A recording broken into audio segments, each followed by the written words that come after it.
It was good bants. It was good bants from Ian, so that's why I've had to go live quickly. We were talking, as we do before we start, about the whole DJI Autel patent thing, and there is some confusion between the two of us as to what the current standing is. I'm of the belief that it's done. DJI won, but you think it's going back again, Ian? Yeah. My understanding of this is, and I've been trying to dig into it, and I'm no expert on patent law, and this is. I'll profess that I do follow it, but I'm certainly not an expert. My understanding of the situation is Autel have these 3 main patents, one for the prop connections or prop mounts, including the folding arms as well. And that's been glossed over a little bit in that patent. It's not only the props, but it's actually the fact the arms fold, which is interesting because DJI released a drone that folded well before Autel did. The second one is for basically controlled waypoint flight. And the third patent was for, I'm trying to think what the third one was for.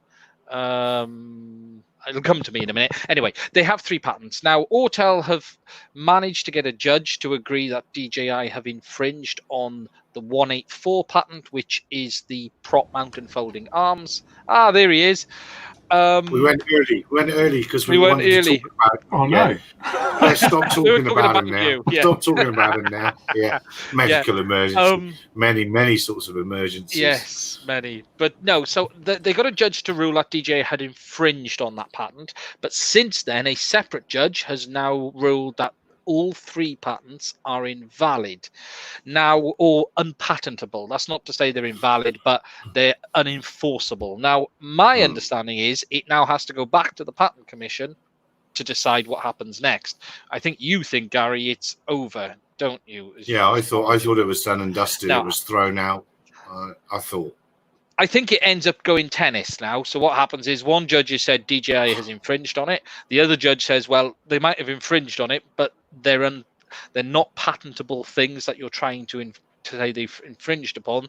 And then it's down to this middle person, this commission, to decide whether to uphold the patent, whether to go from there. It's money for lawyers more than anything. It'll be a game of tennis back and forth. We've seen it with Apple and Samsung. We saw it with Apple and Google over the phones.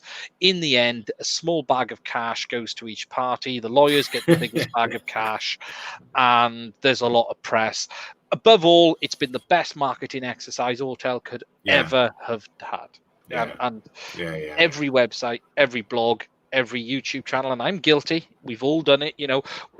Everyone is Bruce. I don't know if Bruce spoke about it, but for the majority of those ready to fly drone sites, they've all got at Autel.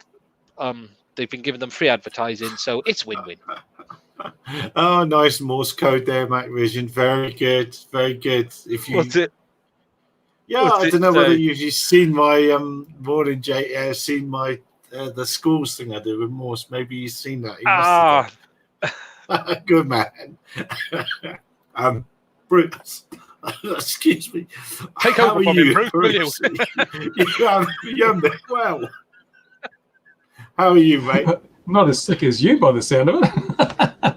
We had a flipping meeting today at school. Staff school may come back on June the 1st, so we've had the first in-person meeting. Everybody spread and all that. We had a medical, all that. So the doctor said I'm all right, but I'm still coughing like this. So there I am. I've been coughing this whole 6 weeks. So today this cough comes along. So I've got a room full of people just swiveling their heads at me the whole time. Yeah. But Bruce, tell us, we were worried about you. You haven't been well, we hear. No, it's this Parkinson's thing. I got about my 3rd day without sleep, and that suppresses your immune system. So then I got an infection, so I'm on antibiotics at the moment. It's like, the only trouble with getting old is it's not that you don't, things happen more quickly. Like one day you're on top of the world, the next day you can be this far from death's door, and that's the really worrying thing. You seem to lose that buffer. And yes, I've been feeling pretty unwell, but I'm on the way to recovery now, so I'll be back on deck hopefully in the next couple of days. Oh, good man. Well, thank you very much for turning out. We were thinking you might not. And so I guess because you're in pretty relaxed lockdown there now, I can't remember what stage you're at, visiting the doctors and stuff like that was a straightforward exercise for you, no special permissions required or anything. No, it's all pretty. We're level 2 now, I think, which means basically it's business as normal, but just pretend everyone's got the horrible infection. And they're talking about going down to level 1 now, because I think we had 4 days today, maybe the 5th day in a row with no new cases. So yeah, it's pretty good going. We're going the other way. We're rushing to open up because of pressure, but it does mean that that we'll be able to buy beer from June the 1st, and they're worried there's going to be a shortage and people are not going to be able to get enough because we're only allowed to buy, and I'm not sure I'll be able to cope. I'm only allowed to have 120 beers a day and 5 bottles of liquor, so it is a bit of a worry.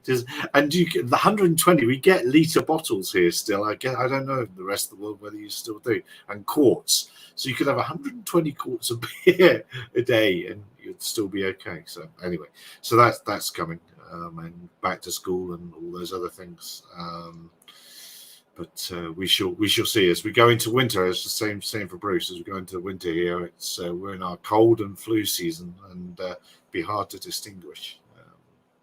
So I've had a day. I didn't actually know when I sat down. I couldn't remember if I'd actually posted the link to you guys for this. So I've had just a day. No, you didn't. I just had to guess. I just had to type random URLs into this random stuff. Yeah, it's like Zoom. Job. Bruce just picks one of the thousands of URLs he got and jumped in. We're lucky it wasn't pornography. To be fair, it could have been anything when he appeared. Actually, to be honest, I had to skip over several of those. So. Yeah. So, well, we were just, as you can probably tell, we were talking about those patents, because Ian, as often happens, we say the best stuff before we start. We were chatting about that, and there was one in the drone delivery space and things like that. But I think I've come down. I'm down on the side of the opinion that in a lot of ways, if you need to rush out and buy patents, you probably don't have enough original ideas of your own. That is, that's the frustrating thing in this. If you do look at it, and if you take a genuine view where the innovation has been in the ready-to-fly drone market, it has been largely DJI. Skydio have changed the game. They have really innovated as time has gone on as well.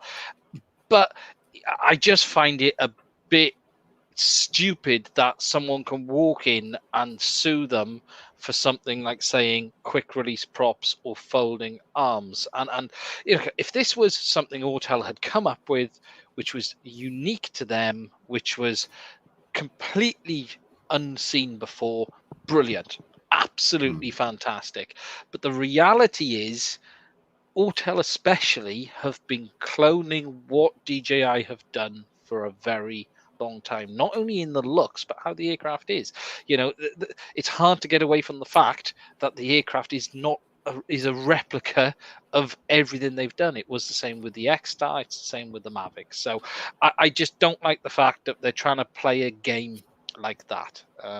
Someone did say to me the other day that, but they were the first to put a display in a remote controller. DJI had a remote in 2013 for the Inspire 1. They just never released it. I've got the picture of it. That never came out. And there are other people who've done it long before that as well. Yeah, Aztec had one. Aztec had one in, I want to say 2010. Oh, good. I'm glad Louis here. I'll tell you why now, because I was just going to mention this. Oh, Louis here in the I know, because UAV Shed. Louis, we've just had a comment saying from UAV Shed, anyone had a chance to review the new 12 megabyte camera for the Pi, and you had a couple, didn't you? You had a couple. Yeah. So there we are. Yeah. Hold on. He uses it for doing his Zoom pornography. So what's the review then? Give us a 10-second review. Very good bang for the buck. So very, very above what one might expect from basically a $40 sensor. Very surprised with the results. And that's going into a Pi 4, is it? Or a 3? Well, Pi 0. Pi 0. Wow. I think he's got a potato for a microphone this week. Yeah. Great camera, just a potato. Well, Nope. Rob might join us. Rob, I can never say his surname. I'm terrible with saying it. Rob Lefage. Oh, He might be Lefebvre. joining us. He's jumped into a pool because it's 31 apparently in Canada today. I never thought it ever got that hot over there. Let's hope they and use it's snowing Celsius. here. Yeah, that's right. And UAV Shed just said, would it require a motorized lens if used in a drone? There we are. Another one for you there, Louis. Sorry, I was switching microphone. Is it autofocus, Louis, or is it manual focus, or is it fixed? Manual focus. Manual focus, manual everything. That depends on the lens. You can get CS lens that are controllable, and then you'll have to implement the autofocus yourself. Just a little piece of code. This is the new Pi camera, isn't it? This is the Yeah. It's the new high HD camera. It's a 12 megapixel sensor, and like I told you, it's quite surprising what they can do. So you can get the big. They are selling 2 lenses with it, so they're making available 2 lenses, and yeah, very, very surprising. But yeah, you can get any. You can get very expensive lenses because, as usual, on photography, the most expensive thing is not the camera itself; it's the lenses. Yes. And the same principle applies here. So you can get very good lenses for this with some smarter features, more one than others. These are just basic lenses. It's a wider angle lens and the longer lens, equivalent to about 90 millimeters and 20 something millimeters. I don't remember the equivalent number. 16, I believe, millimeters, the smaller one. And yeah, they are very, very good combo that you can get for a piece of money. There are already some interesting developments, like people putting a Raspberry Pi Zero on a 3D printed assembly and making a camera. So basically, we have all the components needed to do a normal point-and-shoot camera. So you get a small lithium-ion battery and a small program running on a Raspberry Pi Zero, and then you're done with it. No, very, very interesting thing. I've been playing around a bit with both, not doing many things because normal work is getting in the way. We have to work sometimes, but very interesting results with both cameras. I don't have it here on this computer, the results, but I can share those afterwards. Very interesting. Yeah. So we'll be able to do number plate recognition and all those other good things. Oh, yeah. But what's awesome to do. No, that you could do and there's ashes there. With a normal Raspberry Pi camera. This allows you to do some smarter things, like pattern recognition and some very clever things that you can do with these kinds of lenses. The system itself, I can try to show you. Let me get this one out of the tripods.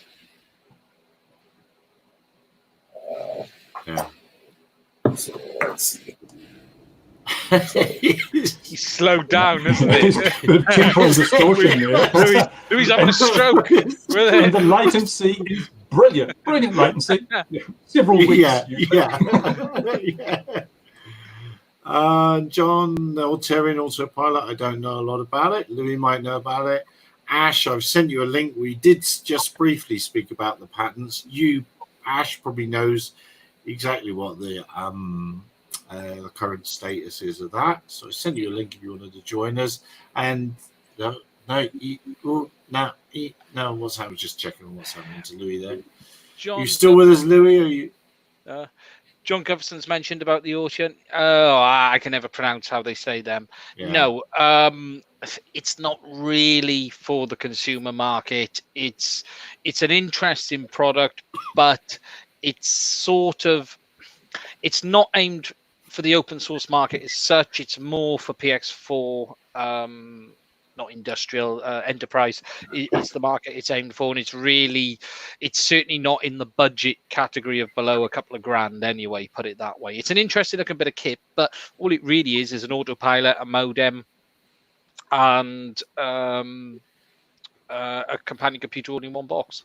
That is basically all it is. There's nothing particularly special about it. Absolutely. Bruce, what news, Bruce? You must have some news, Bruce. You're sat there being medical emergency. Tell us some news, Bruce. Not a lot of news, actually. It's been pretty quiet. Or maybe I've been pretty quiet. That could be what it is. But no, there's not a lot to report around here. I've got some products have arrived for review over the last few days, but just waiting for the weather to clear now because it's pretty grotty outside. It's going to rain again. It's winter. You get that in the winter. But as far as the industry goes, it's been really quiet. Have you had a chance to look at the remote, Bruce? Have you looked at the remote yet? Which remote? The jumper. Oh, the jumper. Yeah, it's actually sitting on my bench. I've been doing a bit of a tear down, and it's obvious these things come probably from the same factory or certainly from the same base stock, we might say. So I'm going to do a deep dive on that and have a look at it. I was hoping that the jumper T18 would arrive so I can do a side-by-side. It hasn't turned up yet. I don't know if anyone's got their hands on one of those yet. It's just going to take time. So I'll jump into the Radio Master and see how that goes. So which is the new jumper that's out there now then? I thought it was the 18. It is. It is the 18. But there's not a lot of them in the wild. There's not a lot of them out there, no. And it isn't fully... it's not supporting OpenTX yet anyway, is it? So it's not got OpenTX support. I'm assuming they're running their own version of OpenTX or at least a customized software on it at the moment, because I don't see them building their own firmware. One thing I noticed, did you watch Paweł Szczebalski, that guy from, is it Poland or somewhere? INAV. Yeah, with the INAV guy, with the furor over the Betaflight and the Free Sky support. It looks like things are getting so political and things within the whole community, and this open source thing is sort of superficially open source, but when you get a bit lower, it's all driven by money like everything else. So I wonder what that's going to mean for the future of the hobby, because we also had the problem with Free Sky sort of. I think at one stage they grabbed a whole lot of the OpenTX developers or something, didn't they, and paid them lots of money to do stuff. It's starting to disassemble itself quite badly, and I think we could be heading for a little bit of a rocky road in terms of the ongoing continuity of support and supply of open source products. The problem is with them, they need to make a decision. They either need to say, right, we're going closed, and we feel our future has gone this way, and we're going that way, or they need to go back to where they've been. But what they're doing is screwing users with these firmware updates that stop your software working with older receivers. The second you buy a new receiver, you are knackered. You have to upgrade everything. So if you lose a plane and you just think, I'm just going to go and get myself a new X8R, plug it in, and it won't bind. Why won't it work? And then you've got to figure out why it won't work. And then you get told you've got to update your firmware. Then your other 18 model aircraft won't work. Then you haven't got the cable to do the upgrade of the firmware. And it's just bollocks. That's the problem. It's the future, isn't it? Have you got the right crystal?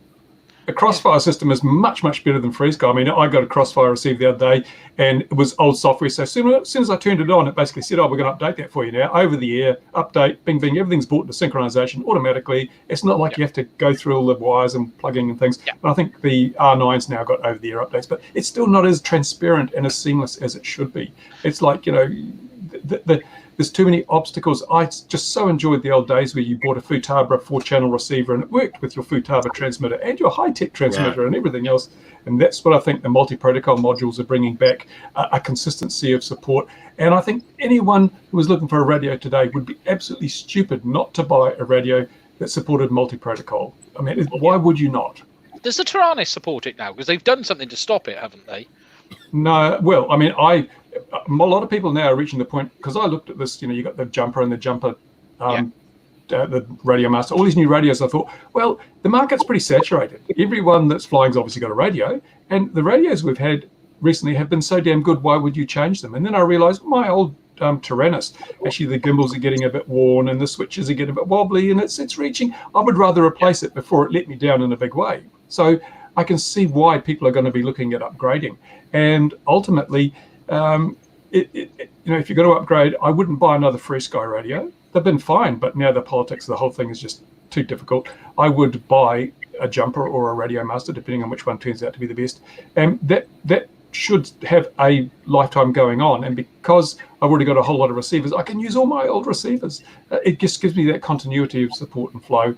And I'm not a big person for it. I mean, my Tyrannus has the original firmware on it. The stuff that FrSky shipped it with, it's not even OpenTX. It's their version of whatever. And it's just worked. I haven't had to change it. Yeah. And I don't want to change it. Yeah. And that's where a lot of people sort of had a lot of feedback from people saying, we just don't want to have to start messing around. We're not programmers. We just want to fly model aircraft. We don't want to mess around with the stuff that we use because we're scared we're going to brick something.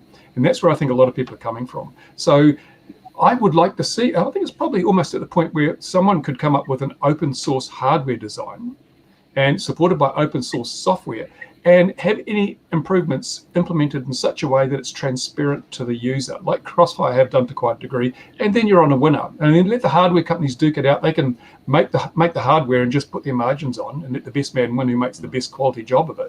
And then the software, well, again, it's open source, and the people can just choose the branch or flavor they want, and everything is good to go. Everyone's got an opportunity to make money. I suppose isn't that the next step for OpenTX? OpenTX have the opportunity now to create a protocol and say, this is what we're going to support. Here's a reference hardware design. No, Ian, we are speaking two different things. One is the software that is controlling the radio. Yes. And the other is the over-the-air protocol. And yes. OpenTX has been very careful all over these years, and I've been with OpenTX even before it was OpenTX.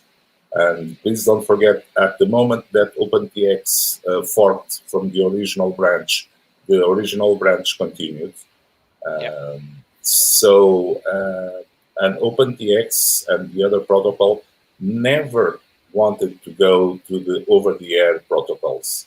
That's why you get the explosion of the multi 4-in-1 or multi 5-in-1 over-the-air protocol transmitters and receivers that you have these days. So OpenTX, I'm not afraid for its future, because as the code as it is now can be forked and has been forked many times. Even FrSky has forked it and was providing by default on the Oros and the other radios some versions, adapted versions of the OpenTX software on the radio. Jumper has done it also initially. OpenTX has always been as a supplement to the original firmware that the radios would come up. So it's a quite different thing what you're proposing them to do. So over-the-air protocols, you have lots of them. Why not use XYZ? Because probably you don't have the chip that will support that kind of over-the-air transmission. It's a completely different ballgame of OpenTX. No, but it can be done. This is what I'm saying. It's ripe for someone to go, right, we're going to create an over-the-air protocol. We're going to make it open source in the sense of the hardware. We're going to keep the software somewhat closed, because at the end of the day, we all want security. There are issues with that side of it, putting it open. At the end of the day, we all want our links to remain connected to our aircraft and no one else. But it is an opportunity for someone to really stir the market up. Interesting. Louis said all that with his mouth closed. That was amazing. I know. He's a fantastic. That's all he's got is amazing. We're talking about two separate things, aren't we? We're talking about the transport layer, which is the RF protocol, which is like the operating system of a system, and then we've got the OpenTX as the application sitting on top of that. So as far as OpenTX is concerned, it is agnostic as to the the layer below it, which is the way it should be. And I think we need to have a system where someone develops an RF protocol that is open sourced and available. And that doesn't mean you can't have it true open source for security purposes. You can have AES encryption on it if you want to. And with AES, you can know exactly how it's implemented and everything, but unless you've got the keys, it's no use to you. So you still have that security and encryption if you want it. But I think it would be nice, because that protocol level, people have reverse engineered it from various companies, but no one's developed one from scratch that's going to meet the demands of the market. And I think that would be great, because then it's not aligned to any particular manufacturer and they can't start dicking around with it. Yeah. He's still talking, look. No, his mouth's moving, but there's no noise coming out now. The eyes are open and the mouth moves. Are you sitting in a TARDIS, Louis? What's going on, mate? Yeah, your camera is lagging dramatically, Louis. Oh, that's better. Oh, is he live again? Yeah, he's live. That little BBC special effects was. flash every once in a while. Yeah, it is one of my devices here was causing some. Oh, it's done it again. No, okay, come on, guys. We have some already open source implementations like that easy Wi-Fi, the Wi-Fi broadcast, that you can do C2 radio over that. The thing is, it has to be supported by a chipset. And who's the manufacturer of chipsets that is going to do that without commercial warranty of having thousands or hundreds of thousands or just thousands of chipsets sold? It's not that easy. You don't have to get to the chipset level though these days, because I mean, you if you're using even SDRs, I mean, then you've got complete control over the packaging, everything right down to the error chip codes and so forth. You don't need to be reliant on a chipset like that. You can produce a pure RF protocol that you can then implement using off-the-shelf hardware. And then you'll come up and you'll need someone to put the package that on a small chip that can be the size of one of those micro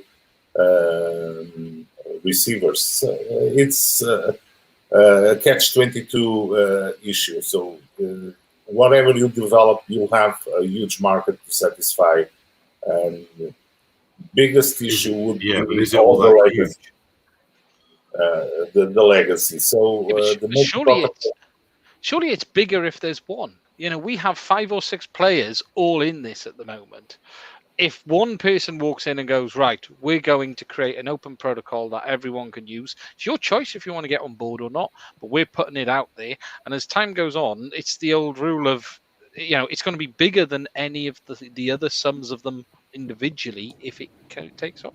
If you look at the old PPM was a perfect example where it was developed by one manufacturer, but it became the de facto industry standard, and everyone was using basically the same sync pulse, the same pulse intervals, the same pulse widths, apart from Futaba that added 20 microseconds to theirs for some reason, and apart from JR that inverted the whole thing. But I mean, it was still basically the same concept, the same protocol, and that enabled massive compatibility across all manufacturers, and it really enabled the hobby market to be viable, because if everyone had done exactly their own thing, I don't think we would have got the uptake that we've got. And then, of course, we went to PCM and they all decided to go their own separate ways, and that caused massive fragmentation.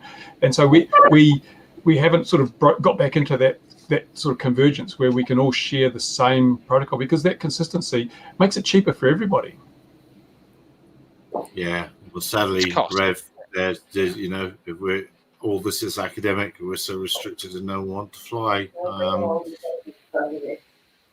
Yeah, and it's interesting you say about that, because I don't know if anyone saw that Chris Anderson was advocating for more restriction on DJI products specifically yesterday. He was having an interesting conversation with Brendan about there was that report released about how many aircraft were found in a controlled airspace in the US. Oh, yeah. I didn't bother putting that one out because it's like, oh God, another one. It's a little bit unfair because, of course, Bruce, myself, would never, ever, ever fly outside of the confines of rules and regulations. I mean, that goes without saying. So we wouldn't be sure of how all that would look. But come on, it doesn't matter what you fly, be it DJI or something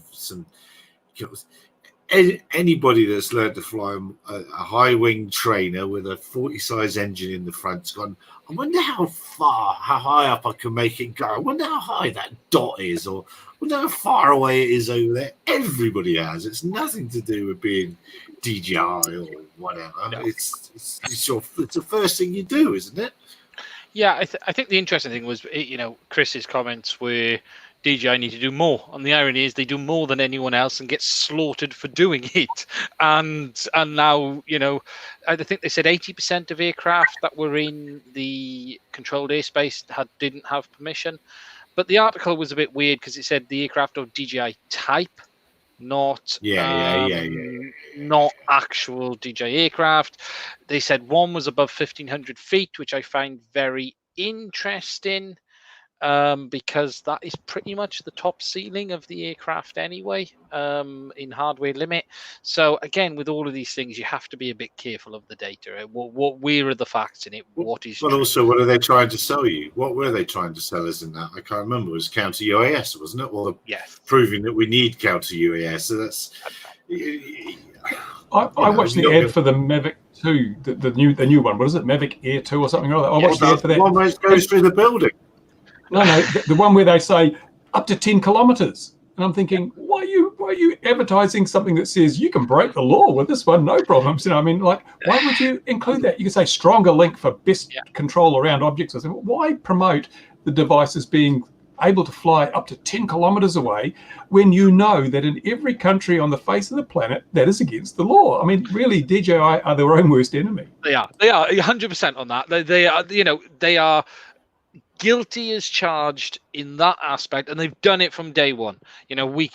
50. They've got You can class the M300 as different because that is an industrial aircraft. There are permissions that might be in place to allow it to do 15 kilometers, not a Mavic Air 2. So as you've said, Bruce, they're putting that headline figure, and they don't just put it in the spec. It's up front in the advertising. It's in the video. It's fly further than. So yeah, they are guilty as charged of causing themselves major problems with this time and time again. Have you seen that other one, the one I alluded to then, where they're delivering a soft drink to a girl in a flat? That's even worse. That's even worse. The thing is, they make such a big virtue out of their ADSB and what is it, the fly safe, whatever it is, and all these features designed to protect people and the safety. But if you want to break the law, hey, we'll enable you. And there's a simple reality here. They could lock them down to the legal altitude limit in each country. The aircraft knows where it is. It's very simple. You could just say to it, it's in the UK, 120 meters. That's it. End game. You're done. They could then restrict you to 600 meters from the takeoff point. They've done that in their Wi-Fi models. When the Mavic Air, in fact, it was the original Mavic Air, it had an option to fly with your smartphone on Wi-Fi without the remote controller. So you had the remote option or the smartphone. And when it was on the smartphone, it was hardware limited to 80 meters because they knew anything further than that was getting dodgy. So the second it went 80 meters from the takeoff point, it was a geofence wall. Bang. No, you're not allowed going any further. They could do it to 400 foot. They could do it to 600 meters. As you say, I suppose the problem is they do try to ride this. We do more than anyone else, but we're going to advertise this as capable of doing everything that is illegal. And that is the problem, isn't it? But you are right. You could have a commercial use case where you have the appropriate permissions and you could do it. So if you're that user, that's like their no-fly zones. You then would apply for an exemption from the policies that controlled the drone at the time, giving evidence that you're legally allowed to do that. That's why you can't fly near an airport unless you get it, disabled, or contact them and send all the details in. So that they have the mechanisms to even handle that situation, but they choose not to use them. Yeah, I always said, keep it simple. You charge 5 times as much for an unlocked aircraft. I always, they've always said they can't manage dealing with multiple people, permanent unlocks. They don't know who's flying. I always said keep the hobby stuff locked down, and if someone wants an unlocked aircraft, you literally charge them 5 times the cost, and you put the barrier in place that way, because at the end of the day, businesses can afford it. If they need the equipment, they'll pay the money at the end of the day. But then you don't have such a large data gathering group if you do that. Well, there's a lot of ways to make money in this day and age, Gary. And I'm not sure they do. They tell everyone they don't make money off data, so I think we have to. Well, do we see that report about the handheld gimbals? Mimo app, yeah. Mimo. I don't know. I'm going to play devil's advocate on this one. I trust not one company's app on my damn phone that isn't trying to do something, whether it be Facebook, whether it be Google, whether it be any of them. I don't care if it's Chinese or not. I don't trust any of them. I don't agree there's good versus bad spying.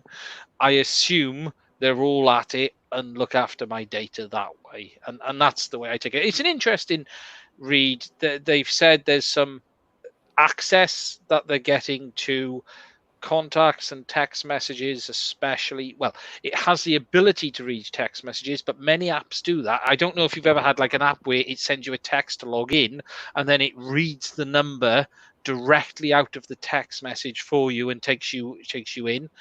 Google do that. There are many apps that do that now. So DJI are using those permissions. So the assumption is, because it has access to text messages, it means it can read them, and can it see the text message to your wife asking her to pick up the laundry or all of that stuff. So yeah, it's an interesting read. But as always, there's never any direct evidence with these things. There's never, they are stealing this or they are. I agree with you, Ian. But that's why all my talking is done on this phone, and all my smartphoning is done on a phone with no SIM card. Yeah. I think. Come on, Ian. You're advocating all of that, but you're from the country that has cameras all around to control the citizens, and you go and vote for those guys. No, so where's that shame on you that you're advocating, and you still have the guys that film you all over the place? Yeah, Louis, only those with something to hide have anything to fear from state surveillance. We are the most surveilled country in the world. The UK is, I believe, the most. I used to install the stuff for a living. I don't agree with it, and I don't. It's his fault. It's his fault. It's my fault. Yeah, I used to sell the stuff. He must do 5G. 5G. I don't agree you should be spied upon. I don't agree people should have this data, but I assume everyone's at it and take my precautions as I deem necessary from there. But it is an interesting read, that article. It is saying that they have some very interesting permissions. I suppose their biggest problem, again, is actually what Bruce said earlier. On the one side, they sit here and say, we're not taking any of your data. We're not doing this. We're not doing that. And then you look at, and then these apps get looked into, and certain, not dodgy isn't the right term to use, but things that contradict that potentially are found. No one is saying in any of what I've seen they are stealing your images, they're stealing your data. What they're saying is they're getting permissions to have access to this stuff, and then the questions are, why do you need that? But again, it's the same thing as Bruce said with the flight distance. They pronounce on one side that we're not taking anything, yet when they're looked at, they're going into places that people don't feel they need to go into. It's a bit like people that make laws that are really outrageous, and they say, but we'll never use them. No, we're never going to use these laws. We're just putting them there, just in case. Nobody does it. If you're going to give someone permission to access your data, they're going to use that permission. Otherwise, they would not have had to ask for that permission. Yeah. Well, I think it's, as often I say here, preaching to the choir and all that sort of thing, with a sort of, perhaps people are a little more tech savvy and realise that is an outcome of agreeing to various things, whereas an awful lot of the general public, then it just seems absolutely magical to them that adverts appear when they've been on Facebook and Bruce has been on Pornhub and all that for long enough. Rob's here. And I deliberately... Did you have a nice swim, Rob? Yes, I did. Good show, good show. Say it's snowing here. It's Canadian weather here. Oh, It's good to have a Canadian on every once in a while. And I wanted to talk helicopter. It's about time. yeah, It's about time. I yeah. wanted to talk helicopter. Oh, well, I'll see you all. I wanted to talk about those new helicopters, so we'll talk about that in a minute. But yeah, we're just talking about app permissions. In fact, should we just move on? We move away from apps now. Let's move on to that. So I saw a helicopter. I cannot remember the name of it, but I saw that Ali, whatever his chap name is, flying it. It had an electric tail rotor, so immediately I think of Rob. And it just seemed to fly out of the box in an amazing fashion. A little bit of a faff to get it going, but not too much of a faff. Now, I would love to fly an RC helicopter, but I'm terrified of them because I know I would re-kit them in but a few fleeting seconds. And now we have RG Pilot's main helicopter man, and we even have Louis here. So, Rob, have you seen that helicopter, and what is the state? Is it nearly, can I almost play with RC helicopters, as has been suggested, without having a big crash? Yeah, absolutely. First of all, I'm not the main helicopter guy anymore. I got to give big props to Bill Geyer. He's now managing it, doing a really good job. So really glad that we got him to take over after I was. I just got too busy to run that, but he's been doing a really good job. So glad to have him on board. Yeah, I mean, it's absolutely like the setup is a little bit more involved. It's a lot more involved than a multirotor. But I mean, I'm actually going to be getting my daughter to start flying them soon. She's been training on a little skyrocket toy quadcopter. But once you've got the controls down, it's the same. So other than they're just way faster. No, and that helicopter that you from H1 flight controller. Basically, it's nothing because you could do it today with ArduPilot.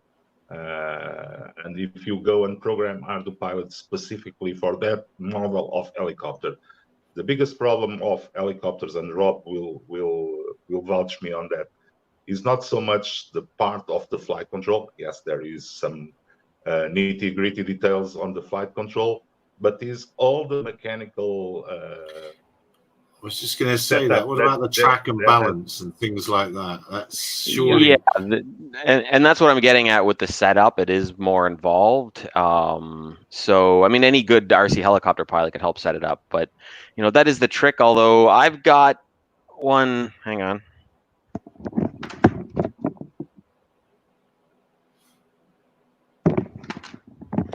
This guy here is Goblin Fireball. And... it's super simple. Yeah, I'm not sure about that one. Anyway, it's super simple setup. This one, you know, it barely has any adjustment. Like the links, I mean, yeah, if I remember, it's been a while since I set it up, but I think the links were essentially fixed length. There's not really any track and balance. Everything kind of worked right out of the box. It's pretty straightforward. This is basically the same as the Fireball. Also direct drive, fixed length gears, and tail motor. The tail motor. So basically, that's about the same. Yeah. That's it. And we almost got a whiteboard diagram out of Bruce there. So, all right. So, I'll tell you what impressed me the most about that thing was just the bloke takes it out of the box. Now we know he's a helicopter pilot and says, "Here we go," and I just immediately made me think of the first multirotors when we were mucking about, the sort of simplicity of it. Of course, the advantage of the helicopter will be speed and capacity and endurance and all the things that a multirotor just doesn't have at the end of the day. So have conventional helicopters, if you will, have we sort of reached a tipping point now of ease where they might start becoming... I didn't think that too much of an achievement, because if you take one of these and you buy the ready-to-fly version that comes with the pre-programmed radio for it, you just take it out of the box. You just plug in the battery, and if you know how to fly, you fly it. So that's basically it. And he has a stabilized mode that it just keeps it straight, and that's it. And the Sky Eye RC, trains mentioned. yeah. So Sorry, go the on. RC helicopters world has evolved a little outside of the smart flight controllers, like you can do with Arduino pilots, and they are not standing still. Like I told you before, for me the biggest issue is not so much these ready to fly bind and fly models, is when it does not come up straight from the factory, or you have an issue and it is a mechanical issue which the flight controller cannot cope with. Autopilot, for instance, the LA version can cope with a lot of errors on the mechanical setup. It will work harder than usually does, but I still think that helicopters are a good way to do some kinds of works. And Rob here has started a company that was based on that on that premise. So yes, helicopters are very efficient vehicles, but the mechanical setup is what kills them, basically. Yeah, so we actually, I mean, as you touched on, I had a company where we were making a helicopter drone, and we had a couple customers that had a number of them and did quite a few miles on them, and their experience was quite telling. So, I mean, first of all, they really didn't have much trouble at all with the main mechanics. You know, I mean, I have to say, we were building them very well. It's not always going to be the case, but the main mechanics they really didn't have a problem with. What they did have a problem with was the tail rotor, and that was their experience was very similar to the manned helicopter world, where they keep on banging the tail rotor into things. Right? They were in mining operations, doing mining surveys and that sort of stuff, operating off rough ground. It's there's often little obstacles, taking off from grass, etc. And they kept on damaging the tail rotors. Sometimes they kept flying anyway, which led to even worse problems. But so that was the big problem. Not the big problem, but I mean they were quite successful with them. But that was the major problem that they had with the helicopter, if they had a problem. There's so I kind of have been tackling that. I'm still working on developing some new stuff, and continuing along the lines of what I did with the Procyon back in the day, which was making it simple, and yes, that's exactly what I've done. So this I got this. Where's my camera? So I got this working. It's pretty interesting. I had to do a lot of work to get it. Do you run out of? Oh, sorry, I'm jumping on top of you. But do you run out of your authority like you do in a Gazelle? If the wind's out the wrong quarter, so in a Gazelle, you can run out of authority with the tail. Not necessarily. I mean, one of the things that has happened is the availability of incredibly powerful, tiny little motors for the racing quad. Thank you, Bruce.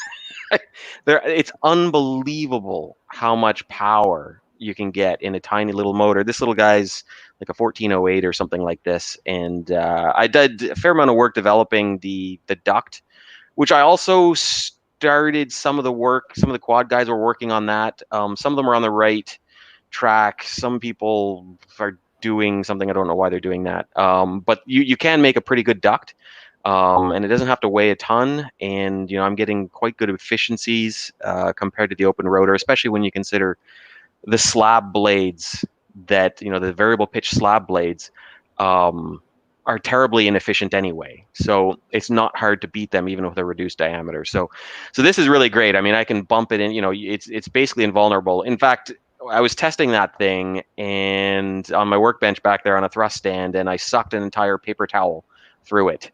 And that's just a 2.5-inch duct. So it just went right through. Like that, but anyway. Pardon? Anyway, so I knew a girl like that, but anyway, that's a different thing altogether. So it went right through and did no damage. That would have destroyed a helicopter tail rotor historically. So did you say it's got a variable pitch on that as well? No, it's fixed pitch. There's no need for variable pitch. Right. So Yeah. to answer your question, if it runs out of authority, no. I mean, I tested that. I'm flying up to 20 meters per second sideways in both directions without any problem. The only place it has a problem is really situations where you have completely unloaded the main rotor. So there's essentially no torque demand and it can't push the other way, although to borrow more again from the quad rotor stuff, reversible ESCs are available. So now obviously it's not going to get nearly the same thrust going with the propeller turning backwards, but you don't need it. So playing with that, and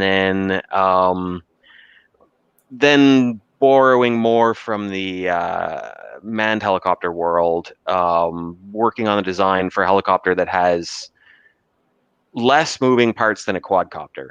So these things are all possible. Now that's a big job that I'm just kind of tinkering with, but these concepts are out there. So there's I think it's.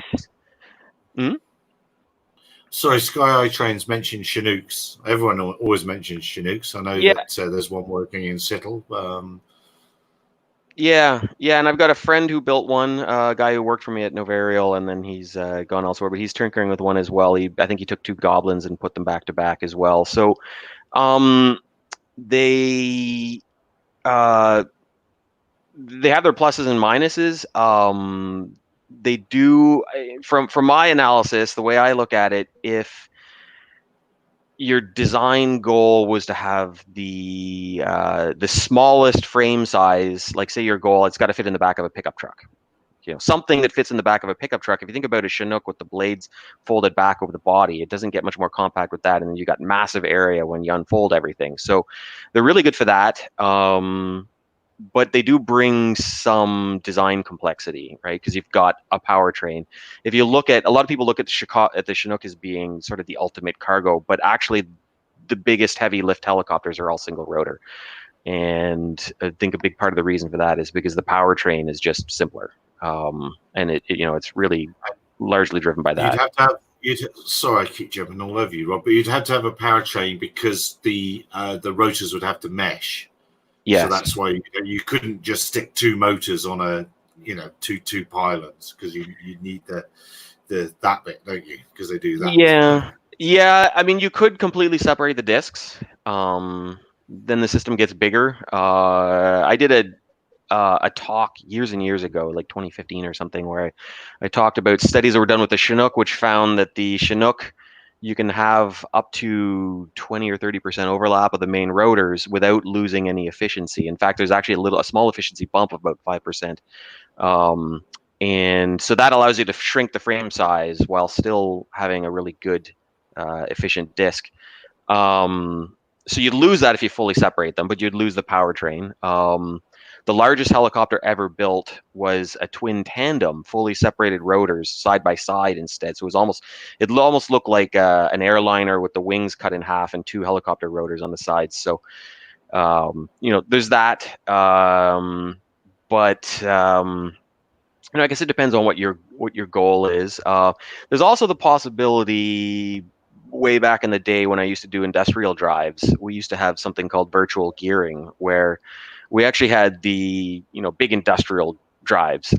You'd be able to the timing on them, that the control that we had over them was so good that you actually didn't need a gear train to keep 2 systems in time. I imagine there would be some maybe efficiency penalties. You'd need a bigger motor than you really need, because you obviously have to have a lot of torque overhead. But anyway, just some ideas. But I've looked at the twin. I keep on toying with it. But the simplicity of because I'm all about driving simplicity, especially I was kind of doing that with the Procyon, and my experience with that led to really thinking that is the way to go to get some acceptance in the market for these, to get the performance benefits, is to get the simplicity where they make sense to use in a commercial concept. So Well, when you get to sort of the 800 size machine, then you do have to have and the reason you would have an 800 is because you're lifting a very expensive sensor. So grown-ups are going to start being in the loop at that point, 800 and bigger. And then it is down to the quality of the operator, isn't it? But I'm surely we're at a point where we must be seeing more of these. I just want to. I just like them. I just want to. Yeah. I'm surprised they're taking longer to arrive than they are. Yeah, it's I think it's because, I mean, they're hard mechanically, right? There's a lot more design involved. So I know, I brought one to market. We did okay. We got it to the point where that market needed help expanding the company, and that didn't work out. Signed on with the wrong people. So Altus Intelligence that were doing the ORC, they recently went under. I think, I don't know if COVID played a role. I saw that. It's there's a lot of engineering, and I mean the whole market. Even if you look at a multi-rotor like a quadcopter, as simple as it is to build, there's so many companies and they're all struggling because the market is hard, right? And then let's make the most complicated aircraft at the same time. You're just sort of, so that's why you're seeing less of them, I think. I can't say the market's hard. There's so many market studies out there that tell me it's billion. We're just going to print money. The market's not hard. It can't be. All those studies must be wrong. I suppose the thing is, props and motors are cheap, and that's that. It's simple, cheap, and reliable. And the reality is, whilst we all know the multi-rotor is far from perfect, all they had to do was times everything by 4 and stabilize it, and it generally has worked very, very well, hasn't it? Yeah. Although for the prices they charge for a lot of multi-rotors, I mean, the cost of the systems isn't that high compared to the cost of the system isn't that high compared to the selling price. So there's enough money, there's enough margin in there to do it. I was working on an update to our system, which would have, we could do RTK GPS and all this sort of thing. And sell it for a price that was similar to a similarly equipped M200. And that's a much simpler device. It wasn't about the system cost. It's, there's a lot of margin there for that, where I think you need, it was more, you have to get to the efficiencies of scale on your, being able to give, training to your customers and a good sales experience and aftermarket, support and that sort of thing. And to jump from one guy building some helicopters in his garage or multi-rotors or whatever to that, you have to make a big jump to like 10 people really quickly when, if you're a small startup, that's where the trick is, getting out of the garage. So, but there's enough. Many businesses, doesn't it? That's the. It is that step up, isn't it? It's that you either need a bag full of money or the right people to get you there, and all it takes is one wrong person in the middle of all of that, and it all goes horribly wrong. And the idea can be the best idea in the world, yet it's as much as anything, it's the right people, the right place, and the right time, isn't it? Yeah, and Lee Brooks, I noticed in the comments here, just mentioned about helis more efficient, but larger multi-rotors have inherent fault tolerance. And I mean, it's undeniable point. It's, I'm not going to argue the point that there's less moving parts in a multi-rotor, and it's certainly an octocopter, if designed correctly, can tolerate a motor failure, which not all of them are. A lot of people don't understand that. But if they're designed, look, it's true. End of the day, though, a properly designed helicopter should be perfectly reliable. I mean, we were getting approaching 100 hours of flight time on ours, on a unit without failures other than things that were caused by pilot error, bumping the tail rotor into the ground. We just weren't seeing failures like that. They're not falling out of the sky. And 100 hours was kind of the benchmark for multi-rotors for complete overhaul anyway. So I wasn't seeing that sort of problem. So 100 hours has always been, whenever I've made something, it's always been my target. Which to me is not such a an lot, is it? incredibly small number Yeah, anyway. no. You know, I mean, as a goal, I'd like to see 1,000 hours, right? Well, a lot of the urban air mobility vehicles, I can't pick a number off the top of my head, but I think I saw one thing that Uber put out. And I said, of course, the airframe's going to do 5,000 hours, and therefore it will cost this per hour. It's like 5,000 hours. Is that your out of the gate? You haven't made it yet number? My goodness me! I mean, I don't know how long it takes the average general aviation aircraft, or even I don't know what 24 hours by 5,000 is for 747, but even for an airliner, it would take a while to hit 5,000 hours, and they'd be maintained every inch of the way. So yeah, and that's not even. I have to assume the 5,000 hours is completely ignoring the battery situation, because you know, a Tesla battery may last that many charge cycles or something approaching that, but the drain rate on a Tesla battery is, what do they drain in, you know, say 3-4 hours? You're running through an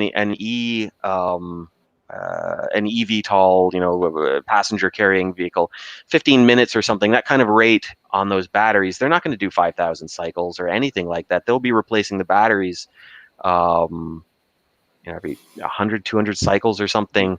So you'd be lucky to get 100 cycles. Yeah, who's done the math on this stuff? I don't understand that. I can't get an iPhone to do it. You know, can't get to do the maths, all you just need a suit and you need some renderings. What you have to do is you have to commission Bruce to do your renderings, and then you're there. You're away. Well, no, if you want to know battery cycles, electric bike. Yeah, there you go. The battery cycles. Very right. The battery cycles. What is it? I don't know. How many it's cycles? A thing with 2 wheels and a battery and pedals. Electric bike, battery cycle. Electric bike, yeah. You walked into that one, Rob. Well, you went again. That was enough to get Louis out of us again. Yeah, no, the stuff, the nonsense that people are coming out with. The World Economic Forum asked me some questions today, and I said, if you, and you'll all know what I'm talking about now. I said, if you speak to a company and they've not heard of the Hobby King Beer Lift Challenge or the Outback Challenge, then they don't know what they're talking about. That's what I said. If they don't know those, they don't know what they're talking about. I said, every single, even Boeing, Airbus, NASA, all of those have Hobby King Beer Lift and Outback Challenge DNA in them. All of them do, and I don't. But do they have a lovely water feature in the foyer? That's the deciding factor when it comes to the longevity of these startups. I think we've all agreed on more than one occasion that to be able to make real money in the drone industry, you either have to be screwing someone over heavily somewhere, or have a massive amount of backing from unknown sources. You know, everyone has fantastic ideas, yet most of us always end up in the same position with those ideas, that it never really happens or it never really gets anywhere. I think too much common sense is the problem, I think. So what are you doing these days, Rob? What are you doing at the moment? I ended up at Lockheed. Chairs. Look, see that chair in the back? Do you know Mad's best video that he gets the most money out of on YouTube is for his gaming chair. And I see you've got a chair behind you there, Rob. So it's obviously shilling chairs. Sad because it's true. Okay. And you notice Ian always sits slightly to one side so you can see the logo behind his head. No, I just can't sit straight. I got a bad back officially, so is it because of the chair? It's a chair. It's a high recommendation, isn't it? Gary has chair, get a bad back. Gary hasn't paid his sponsorship fee for this chair in this video, so I need to cover the logo right there. Sorry. Anyway, well, sorry. I'll let you get back to your question, Ian. Sorry, I couldn't. Yeah, no. I was just interested. What obviously, I remember seeing the heli, Rob, and what are you doing these days? So I ended up at Lockheed. So that's what I'm doing now. Not really in UAVs right now. I'm doing naval systems, but watch this space. You know, there's a lot of stuff going on in the industry, so you know, we'll see. You brought that up again every week. Are you trying to sell this, Louis? No. I've got a coaxial. It is the absolute worst. Oh, Why? I'm it's interested a you say that. Why is it the flying. word? It's a flying paint shaker. It The mechanics are shakes not. The mechanics so can badly. be. Yeah, and maybe I shouldn't say that. I mean, let me preface that. Full size, they're great. But seriously, on the small size, it's the mechanics of having that much unsupported shaft and mechanism up there. It's just so. I would love to make one. I've got one. It was some Chinese thing, Sovereign or something it was called. Somebody paid me once to get it flying, but I got it flying, but it just it's a disaster. At least these smaller ones. The Thunder Tiger has one, and actually I'd be interested That to was try it, that. wasn't it? No, the one. No, Is that what that no. was? Yeah, that's the new Oh. one. And it runs on hydrogen. So okay, it yeah. can fly for. So do Forget. balloons. Yeah. Like Yeah, the I mean, balloon. yours moving doesn't, parts. I should, so like I said, I mean, I'll temper that a bit. I haven't played with the Thunder Tiger. I actually have a lot of respect for Thunder Tiger. I had some of their airplanes and Model M engines back in the day, and they were, really good value for the money, and the machining on the engines and stuff, they were great. The helicopters were really good back in the day. I haven't experienced it. This Sovereign thing that I had, it was just so bad, and it was a good size. It was about 500 size, but it just shook so badly. This one is big. It's 35 kilos max payload, max weight. So it is quite a big beast, and big part of that weight is that hydrogen generator. Yeah, I looked at hydrogen at Novarial, and yeah, we talked with a hydrogen company, and the numbers didn't make sense to me, because you've basically got, everybody likes looking at, the energy density is so great, and like, yeah, the energy density is great, the power density is terrible. So for a hovering vehicle of any sort, you've got this massive conversion, the reactor cell that actually makes the power. A huge amount of your weight budget is taken up by the reactor cell, and you've got very little left over for hydrogen. And we just couldn't re-engineer the thing where the flight time would be meaningfully more than with the battery, let alone the fact that we're talking $200,000 for a system, and I've got a gas-powered one in the back with the motorways. The motor costs $200, and it flies for 2 hours, and I can fill up at any gas station for $2. Where do you find hydrogen in the middle of Africa or up north in Canada or wherever you want to fly these things? I didn't understand the market, and certainly the engineering. For a hovering vehicle, it's really difficult, and there's a few multi-rotors that are out there that have done it. I don't know what the payloads are like on those. That's the question I've got. What's left for payload? Yeah, it has to be quite big to account for. I believe the max weight of the hydrogen generator and the bottle would be around 10 to 12 kilos and would produce something around the equivalent of a 10S battery. And you would be borderline on the current available. So, yeah, it's a big compromise, especially when you go with a two-stroke petrol engine that you can fill up anywhere. But the problem with two-stroke petrol engines, and I see this quite a lot professionally with hybrid drones, that you simply cannot get them to certain locations and operate them at certain locations due to the problem of the petrol engine. So the noise they make, it's unacceptable, so you have to go silent. Yeah, that's, you mean because of the noise, or? The noise, mostly, and the petrol inside certain open air regions is not accepted. So don't. It's crazy regulations don't get me started on health and safety regulations. I've been all the week around this. Yeah, I was actually surprised when I was looking at that a while ago. Some operations up north and talking to some people, and they had to fly in, and they actually had the alternate view that there's. Sorry, am I stepping on Lewis there? I'm not sure if he thought he.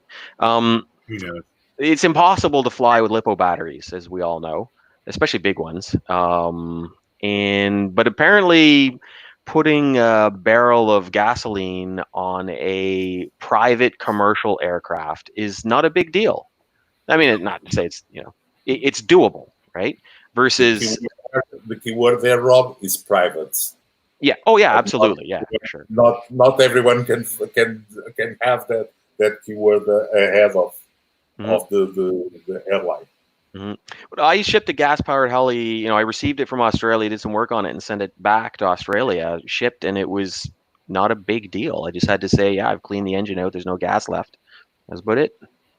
Right. And shipping a 6S 22,000 milliamp hour battery.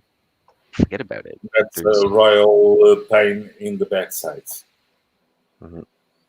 Yeah. Everything has its place and a place for everything, I suppose, isn't it? I was just excited to see that thing. If you want endurance, be it a plane, an helicopter, or even a multirotor, if you want flight time, you have to go with petrol, period. That's unquestionable. Yeah. Yeah, I mean, hydrogen works, but it's just, it's the economics of it. We're already looking at an industry which has difficulty making ends meet. And then you throw, $200,000 for a fuel cell. And then I don't know. I've never done this, but where do you get hydrogen? I don't know. Obviously, you get it somewhere, but it's not easy, I'm sure. No, it's quite easy. These days, you even have some kind of cracked machines that can crack the air into hydrogen. Don't ask me. I was looking at that some months ago about this power plant, and the hydrogen power plant is not that expensive. You have very inexpensive hydrogen power plants, but nothing reaches the petrol engine. It's very energy intensive, though, creating your own hydrogen, whether you do it by fractional distillation of air, would basically lower the temperature and the various gases come out of different things, you boil them off. That requires a huge amount of energy, as does electrolysis. So hydrogen is a wonderful concept fuel, but in reality there are just so many problems associated with its storage, long-term and short-term. Its energy density, because people say, a kilo of hydrogen has so much more power than a kilo of gasoline. But if you look at the size of a kilo of hydrogen, you've got to compress the stuff so damn much. And if you use metal hydrides, then you've got to provide heating to make the gas comes out. There are just so many. It's a solution in search of a problem. And then you've got your fuel cells, which are so easily damaged. Your gas has to be so pure, because small amounts of contaminants can destroy a fuel cell in a matter of seconds. And just look what fuel cells did to Apollo 13. I'm not going there. Well, I was going to say, it's just one of those technologies of my entire life. Hydrogen's coming just around the corner. We're going to be driving hydrogen cars forever. It's all they've been saying that. Obviously I'm only 21. It's only 21 years. But forever they've been saying it. It's just another one of those technologies that's always coming. Just like fusion, it's always 20 years away. Just like fusion, or advanced lithium polymer battery technology, right? I mean, 10 years I've been waiting for. We're going to have a 10 times increase in energy density. I'm still waiting. Now we've got solid state batteries that are just around the corner, or is it the next corner, or is it the corner after that? Sorry, but again today I was able to use talking to these people. They're saying, well, why do you think it's hype? So I'll tell you what, if you want an industry-leading example of urban air mobility hype, look at the Moller flying car. Just see how far back you can see his flying car videos for, and then that's just where we are. It's just but he's only had $220 million of other people's money to develop that, so it's still in its infancy. Yeah, I remember seeing that. I was a kid when that started. I remember watching, seeing that in. Wasn't he on the cover of Popular Mechanics, like many times? Every year he had one month.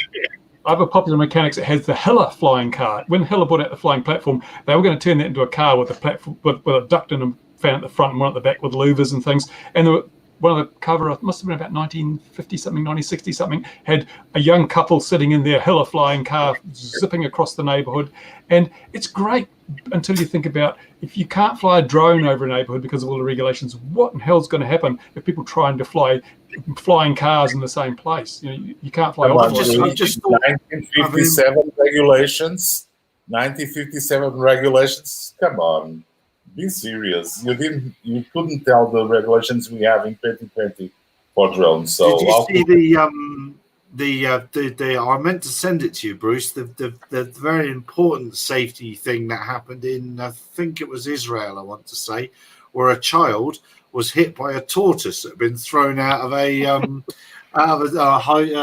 multi-story building. So there's been a tortoise-related flying tortoise-related injury this week, and people are still allowed to keep tortoises in buildings. I find that quite extraordinary. That you don't have to have them licensed, you don't have to do anything. But do you have to put remote ID on them? Yeah, well, there you go. Ooh, and mentioning remote ID, I meant to put there's a French company has stood up an open source version of the Wi-Fi requirement. I'm going to put it in our links. Yeah, the French requirement. It's the French one. Yeah, as our good friend Pierre Cancir on the software side, and some other gentleman from Airbot Services, which is already trying to promote the hardware side. So it is something that is very specific to France. Good luck for them for putting it up and putting the files out there, and good for them. Yeah, I thought France were all behind. Weren't France sort of backing the Ford thing with the flashing blinky lights? Wasn't that France getting quite excited about that? France were on top of the flashy Morse code lights. Morse code came out on top of the show. It's going to probably go on the out. Yeah, wasn't that they were from Intel? The flashing lights, or who was Ford it? One, yeah. The Ford one. I think Intel were in there, yeah, and Ford in France, but it actually makes sense, doesn't it? It's either machine readable or person readable. It does make sense in a lot of ways, but I mean, who are we? Who are we? And that's another thing. A lot of people are beginning to say, "Have you seen this remote ID requirement that's kicking about? This new idea? Oh, you mean again this thing we've been talking about for years?" It's amazing. People just seem to be waking up. Oh, I've got to get down off my ranty horse, haven't I? And look, we've been going on a little bit long here, so I think we better call an end to this before I go too far. So, what other news have I seen other than my Mavic news? Mavic. What about the Mavic? The Mavic 3. The supposedly leak of specs. Not going to happen. Tell me about it. Make me excited. Okay. We have the word, the official word from Ian. Not going to happen. Not going to happen. No way. Don't believe it for 1 minute. Next will not be an aircraft. What is this? Sorry, I missed. I don't know, but Ian doesn't believe in it, so it's not a thing. There's leaks about a Mavic 3. They're nowhere near ready for that. They're not. That they would not have pushed out. Okay, they did do something similar when the Mavic Air originally came out. That landed after the Mavic Pro, if I recall, about 2-3 months later. They've just dropped the M300. I would expect, if you follow what's going on, look at where the sales are. The sales are on the ground-based cameras, the Osmo Action, the Osmo Mobile. DJI have a very clear plan of when they stock dump before what comes next. So the next products will be ground-based. The Ronin series is also on sale as well. So take from that as you will. They'll stock clear the Mavic 2. There'll be a deal first. You'll either see a bundle package with batteries or smart controller. They're nowhere near doing that yet. So no, you won't see anything with that for a while. But Ian, the leak said that the Mavic 3 will only go on sale in 2021. Yeah, well, So it's it people. might- The sites have got to get clicks somewhere, haven't they? This is the problem with these sites. They've got to get clicks somehow. When there's nothing to talk about, they've got to make it up. Do it every day. Do it every day. Yeah. Sorry, Gary, I didn't mean you in that Yeah, one. right. What I do. No, look, it's. I think if you look at if you've watched this as long as I've watched some of it, if you look at what's next, ground based, I would expect probably an Osmo Mobile 56, whichever number it'll be. They must sell an awful lot of those little handheld phone gimbals because they cost $99 or $100, $110, and we're on Osmo Mobile 3 by now. And there isn't a lot of difference between them. So, but it warrants them putting development time into, if you get my drift, which is a bit strange. They must. I don't know where they're selling them because I've never seen anyone with one, but they're selling an awful lot. Obviously, GoPro. Sorry. No. I think you might be onto something because the DJI action camera is now almost half the price in Amazon. And remember, GoPro released the Hero 8, and that was after. So DJI have to step up as they do with the next version of that. GoPro's biggest problem is trying to exist right now because the funny thing for DJI is they could end GoPro overnight. This isn't about making money for them. They could sell every one of those cameras at a loss, and it doesn't matter. It's a tiny aspect of their business on the side. And GoPro's biggest concern would be DJI really deciding to get involved and just go, we're going to undercut you by half the cost and now try and play ball, because we all know there's a pretty bad relationship there. You know, they certainly, on companies that they tried to work well with digital. I'm not sure GoPro have ever worked well with anyone actually, and Rob probably knows a lot more about that than most of us.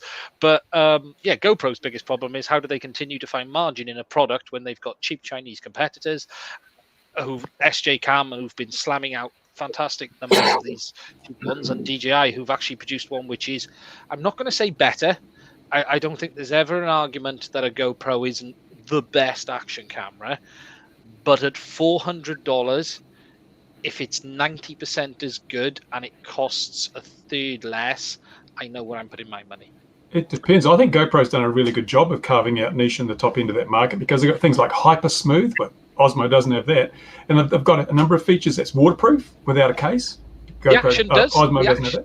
The Action does have the smooth. It has a Rocksteady, which is as it's good. Not hyper smooth. It's not hyper smooth. It's nowhere near as good, especially with the add-on software you can get. It doesn't have the word hyper. It just provides massively smooth stuff, and that's why all the drone flies still use the GoPro, not the Osmo. It's just you can get such good things. So they're carving out niches, which are important ones because people don't want to have to deal with a waterproof casing if you're going to dive to 20 meters and all that sort of stuff. So I think GoPro have been very clever not trying to compete with the SJ cams in that. They have just gone ever more appealing to the top end of the market, which is where they have to live to make their money because the bottom end is just I wouldn't enter the bottom end of the action camera market. There's no margins for anybody. So they've just said, well, let the other people have that. We'll focus on the top. And I think it's their only way to survive. Unless they can come out with the drone. Have they tried that? What do they call it? The Karma? Yeah, that would be good. And they could use that for just falling out of the sky occasionally. They could use batteries out of a matrice. Problem is, though, on DJI's first attempt, it was 80% as good. And that's the point I have with this. The Osmo Action was as 80%, maybe 90% as good as a GoPro Hero Black 7, I think it was at the time. They've improved stability. It's better now. A problem is I think it turned a lot of people off in the early days. That thing as well. They've got that thing to compete with, which causes all the drones to fall out the sky. No, only the Mavics because it covers the GPS. Yes. But can you take a picture of a coaxial helicopter with that, Louis? Would that work? Yeah. That'd be good. Yeah. Excellent. How does the GoPro steady this Smooth Pro, Yeah. whatever it was called. How does that compare to Sony's in their action cameras? I'm curious. Way better, way better. You really? Yeah, GoPro stores the accelerometer information in the file, so you can add Yeah. post processing, which really just completely stabilizes everything, and it's amazing. It's not like a standard video file where the camera does all the stabilization in camera. It actually includes that accelerometer info separately, so you can then do what you like outside the camera. And that just makes all the difference in the world when you want to get really good stuff. And have you, speaking of 360, have you seen that footage put up by Oh My God, Tommy, whatever it is, where he's got not the 360, yes, there's the 360 on the back of the quad, and it's just the quad's moving around. It is just the best piece of video I've seen FPV in a long, long time. Hopefully everyone's seen it. It is interesting. You know, GoPro are very good, but the problem is not everyone. That was good. Do you see what he did there? He just You know, it's hard to think he went. he just Not only a ventriloquist, but a magician. Yeah, but you know, the FPV market is tiny. You know, the reality of the GoPro market is guys called Brad who are on surfboards. That's who they market it to. GoPros market it to the action style person, and you know, it'll be interesting to see what DJI do with the version 2. There's bound to be a version 2. Their biggest concern is staying in business, but I haven't heard much on that side of it for a while. They've been in trouble, haven't they? And they were hemorrhaging money the last time we heard. But I always said, I've always said I'd love Sony to buy GoPro. I've always felt it would be a fantastic arm to GoPro by Sony. We all know what Sony are like. They're fantastic on their camera side of things. They've not really been able to get involved in the action camera market. As good as they are, they're not really a competitor. They do have action cameras, and I know I'm not up on the state of the art. I bought an X3000 last year at some point. Yeah. It was before GoPro came out with their steady stuff. So Sony was the first to come out with it. But the thing about the action camera market, since we're talking about it, I've always wondered this. I don't understand the market because I do some action sports. I have motorcycles, and I used to do some, I go skiing and things like that. And I have bought, I think, 5 action cameras over the past 10, 15 years. I have uploaded 5 videos to YouTube of me doing something with an action camera. Because it is, to take the, it gets set up and then take the video and then cut a video and then upload it onto YouTube, and then your mom and your 3 friends watch it. I don't quite understand the market. And that's where this stole it. And that's the reality, isn't it? Who wants to go home and take an SD card out and put it in a computer? Oh, have I got any video editing software? No, I haven't. Oh, if I'm a Mac owner, I do. But if I'm a PC owner, no, I don't. And how do you video edit? What's cut? And as you say, it's the barrier isn't the product. The barrier is dealing with the data of the other side of it, isn't it? Mm-hmm. Yeah. And these are just too good. And all that being said, just to bring it back to drones, I've been amazed at some of the drone, some of the drone videos that are coming out, FPV type action. You've got drones, little racing quads chasing motorcycles and chasing, race cars and whatnot. Or some of this stuff is really incredible. There's one I saw recently with a. Did you see the one at Christmas where they took an FPV quad or freestyle quad up? It was they did it to the Game of Thrones music. It was all in the snow. It was incredible. There was no other word to use. It was an FPV quad, but they'd used the GoPro and they'd stabilized it, and you just couldn't do that on anything else. You just couldn't do that. And they only fly for 3 minutes, and then they do 100 flights and take 4 or 5 clips. But it's producing production requirements to go with those. Yeah, but it's producing content like we've never seen before, though. Like I've seen one of my favorite ones with it was some motorcycle on a racetrack, and then there was another one. They were just flying through. I think it was a Smithsonian Air and Space Museum or something like that, and just really incredible stuff. I never saw that coming. Actually, I was a bit surprised by it when I started seeing this stuff coming out. So it's interesting. I think we see a lot of stuff on sort of big TV that you go, oh no, not another quad shot. Oh no, there's a pull away over a building. Now we're going over the trees. Now we're going, oh come on! But then you see that sort of shot, and you go, oh, cool, that's clever. Well, it was the Yeah, guy yeah, who flew yeah. between the train. Do you remember that one? The guy who, highly illegal, but it was incredible footage.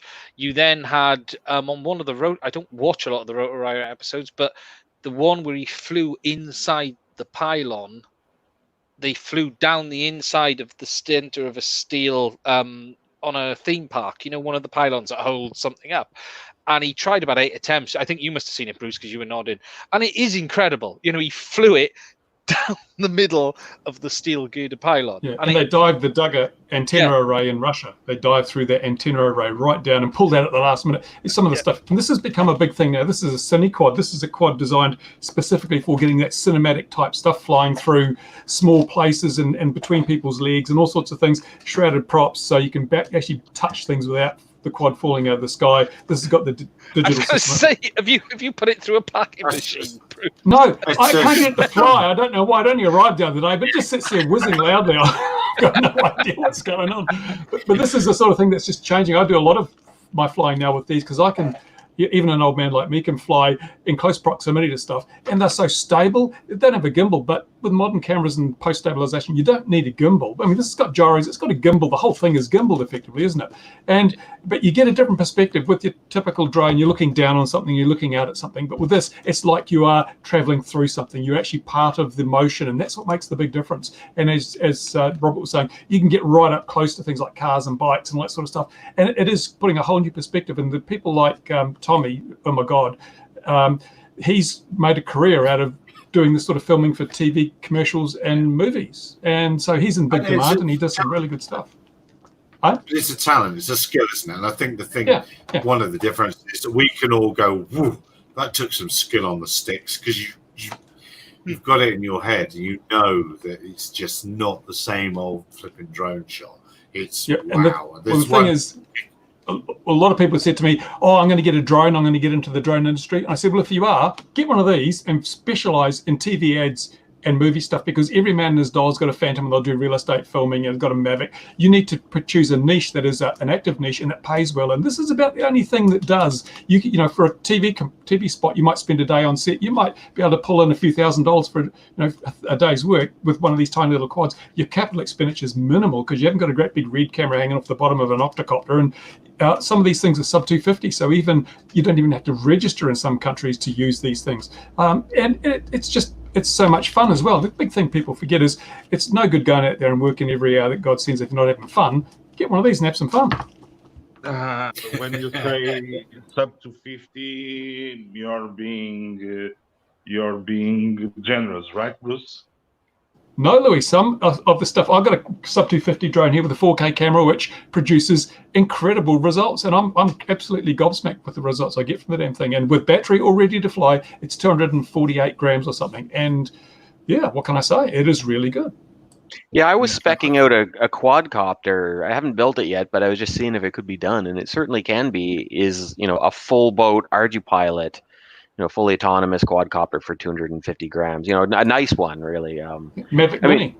Look at DJI's Mavic Mini. It's sub 250, and it's got a 2.7K camera, and it's gimbaled, and it flies for up to 30 minutes. This technology has now moved to the point where 250 grams is no longer the barrier it used to be, which is probably why Canada is looking at revisiting their laws in respect to sub 250. Yeah, it's interesting that because they made the regulations. So if it's under 250 grams, you don't need to register. You don't need to. All these regulations don't apply. Presumably, I don't know if they thought that nobody would ever get there, or there was also a certain amount of we figure this is harmless, right? It's mostly harmless, so we're not going to regulate it. And then, oops, somebody dropped one on the mass market that anybody can buy, and all of a sudden, people are like, well, I got no regulations. I can fly wherever I want.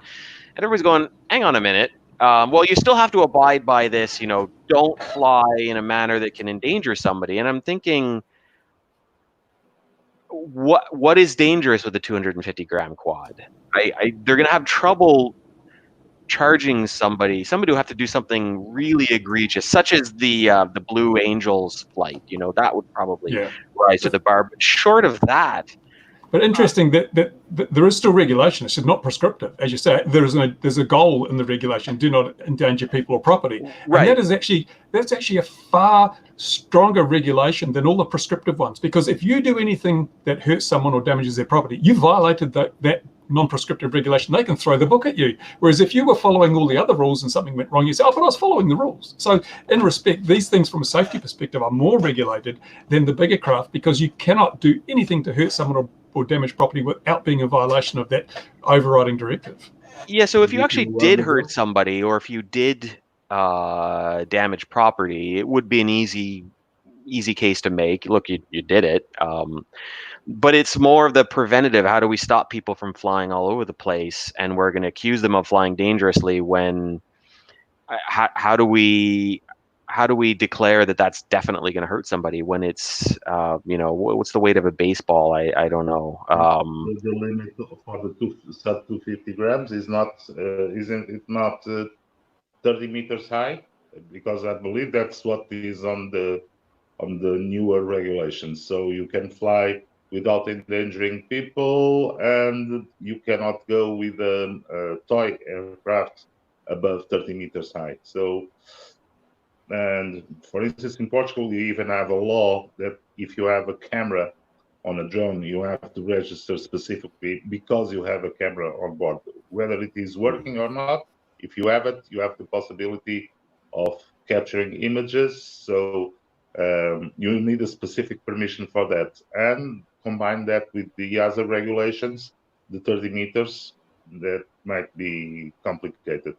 And the 250 grams, I believe it came from a study from, I don't know when, that was calculating the damages of that mass at X kilometers per hour.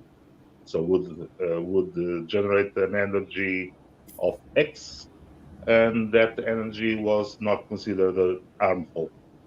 I think there's lots of reports as to where the 250 gram figure came from. I think it just came from the backside of some regulator's bottom, and that they just arbitrarily chose it because it just happens to be almost exactly 8 ounces. So it fits nicely into the metric and the imperial system. So we'll just use this one. And who could ever build something that would weigh that light and be able to do anything useful? I think that's where it came from, because other people have said it's related to the massive flak that could penetrate a flak jacket in World War II and all sorts of rubbish like that. So no, it's just a figure they thought no one will ever build a capable drone that can be that small. So they chose that. But I've put videos up where I've taken a 250 gram model aircraft and flown it into myself repeatedly and caused no injury. So if it's about safety, then 250 grams is a good number. But now, that, as Louis says, if you've got a camera, you've got to it's subject to all these regulations and so forth. And even in the UK rules, they've openly admitted this is not about safety, it's about security and privacy. Well, I'm sorry, but if you're going to do that, you've got to apply the rules evenly. Why isn't my DSLR with the long lens? Why don't I have to register that? Why doesn't that have these rules and regulations? Because it is just as much of a threat from a safety or from a privacy and security issue as is my little drone. In fact, it's more of a threat. What about my mobile phone? If I don't have a SIM card in that, it still takes pictures. No, there's too much inconsistency. There has to be big pushback here. Oh, Robert's fallen over. He's gone to sleep. No. Robert is waiting for his Nikon P1000. He bought it from COVID. He's had it from COVID. Here is the biggest threat to your privacy, right? Hello. Okay, what is that? It's a thermos flask. 400 millimeter, right? And and this isn't even anything. I mean, my brother has one of those Nikon P900 or whatever. 3 meter equivalent, yeah. That's the biggest threat we have to our security. So I don't mind good regulation. When we're lied to like that, they're lying to us about this, it's unacceptable. And the thing is, as I've said many times before, if they don't get compliance, the regulations are worth nothing. And I've used the Canadian sub 250 non-prescriptive regulation rules as an example of good regulation. How many people have been injured by sub 250? How much property has been damaged by sub 250 in Canada? None that I know of. And therefore, it is a rule that is so simple, everyone can remember it. They can't claim ignorance. It's not having to learn a whole lot of stuff. And it is effective. So the perfect rules are effective rules. They've proven to be effective. Why would you change them? Why would other countries not learn from that and say, well, okay, let's follow Canada, and they've got a perfect set of rules. No, there is no issue, because models that are above and below 250 grams will only fly Yeah. on the approved field. So No, but Sub 250 in Canada can fly anywhere, Louis. There's no restriction. You know, but you yet there's no restriction yet. I'm sure his prime minister is going to come up with some newer regulation for that. Yeah, I mean, you mentioned pulling numbers out of where. I mean, that's for a while we had the restriction on altitude for drones in Canada was 90 meters. Where did that come from? And I think it came from everywhere else in the world was 400 feet. Well, we have to convert that to metric. That's 120 meters. And then somebody else said, well, but 120 meters, that's not a nice number. Let's round it down to 100 meters, right? And then somebody else said, well, 100 meters, well, we should be a little bit safer, so let's go 90 meters. Right, so I think there was probably 3 or 4 people involved, and everybody going a little bit safer, round it to metric, and went 90 meters. Yeah. It was the weirdest. It's obviously not done on the basis of risk assessment, just like the sort of exclusion zones around airports. In some countries, it's 5 nautical miles. In other countries, it's 4 kilometers. Other countries, it's 1.7 miles off the ends and 50 meters off the sides. And it's like if everyone had done a risk assessment, they'd all come up with the same numbers, but they're all plucking figures out of their backsides. So just completely arbitrary. Well, on that point, and talking about Canadian regulations, and this is the first time I've spoken of this, but you know, I was around in the industry back then when the regulations came in Canada. I'm still with Unmanned Systems Canada, and when those regulations dropped, I remember, one of the things about the regulations was they had to prove that the economic benefit of regulating this and allowing operations was equal to the cost to the industry. It had to be kind of a neutral trade-off. So they're going to make regulations that had to be neutral in terms of the the GDP. So it was supposed to open up commercial operations while also it has costs with it. I mean, I can say as a guy who was running a company that was trying to make drones at that time when that dropped, that the calculation is right in the regulation how they came up with that balance, and I mean it was way off on the cost side. I mean the regulations for designing an aircraft, their assumption going in was that basically the assumption seemed to be that every drone manufacturer is already doing, a top-notch engineering. Really, everything is already, basically ready for certification. They just didn't do it yet because there was no regulations. So the cost that they assigned with doing the certification process was essentially the cost of filing the paperwork. I think there was even a number in there like 6 hours of engineers' time to read the regulation and essentially send in the report to the government. That was their cost for doing all this engineering work. And I like to say we were one of the better engineering companies in Canada. And I was looking at it. I do things properly or I don't do them. And we had not done this level of analysis yet. It was going to take a lot of work to get there. And I know a lot of other people weren't doing it as well. So, very few were. So yeah, they just. Sorry, Rob. Sorry, carry on. Sorry. No, it was, they came up with this economic calculation that just, I don't know. I don't know where they got the number. The UAV factory thing that had the flyaway and shut down the Latvian airspace. Yeah, they hadn't got permission to fly it, and so they just had a big aviation audit of their company because of that. No, I didn't hear that part of it. No, I think I saw that in a Latvian newspaper because as one does, because I like to start the day reading Latvian newspapers. It works for me. But yeah, according to I think it was Latvia. I think that's where they are. So lots of mysteries surround that one still. But I think it's important to remember that no aircraft shall fly until the paperwork exceeds the all-up weight of the aircraft. And we forget that in this industry. We forget that a lot. Yeah. And that's where the regulators go, oh, it's okay. He's like Boeing, isn't he? He's got Boeing money. So we've got to factor in several meals. We've got to factor in the best hotels for the engineers when they come around to audit the place and all that sort of thing. Yeah, it's yeah. It's interesting you mentioned that about the paperwork, because we paid for somebody from the manned industry to consult with us on how to interpret these regulations. Actually, it was before the current regulations when we had that compliant process, and we looked at that. And I previously came from automotive industry, which is, everything is extremely prescriptive, right? Anything you do, you run this test. And if you pass the test, then you're good to go. Versus the compliance stuff was much more hand wavy. Can you guarantee us it's safe?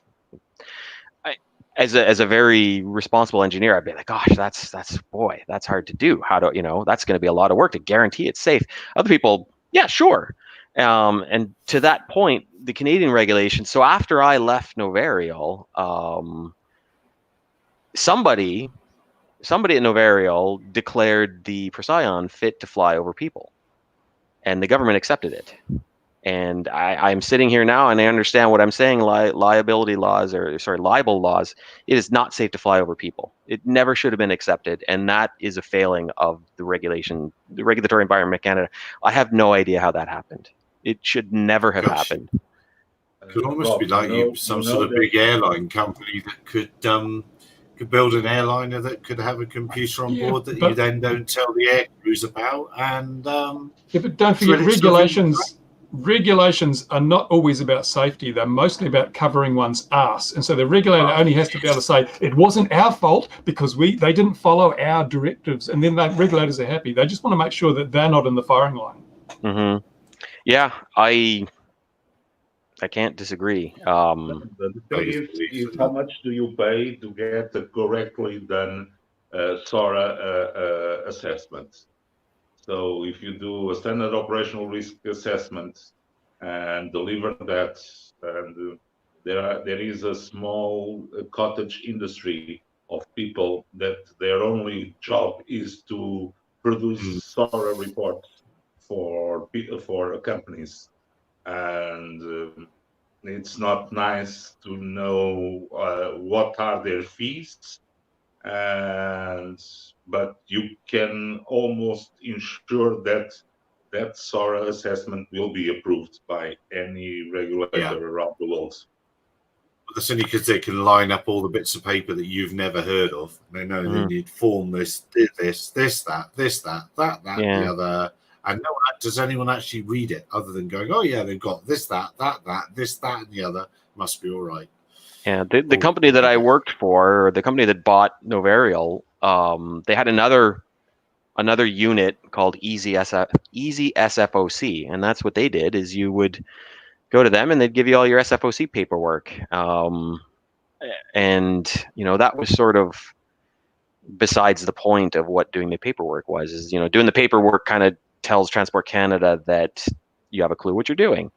And then you've got a company that you just give them your name, and I don't know, I'm sure there's some more information, but you give them some information and they generate all the paperwork, give it to you, you send it to Transport Canada, and then you get approval to fly. And that was, I don't think that was the point of those regulations. So no, well that's it. Yeah, a couple of times I've with manned operations, I've been into big meetings, and you just have to take an aviation lawyer with you. Yes, you could do it all yourself.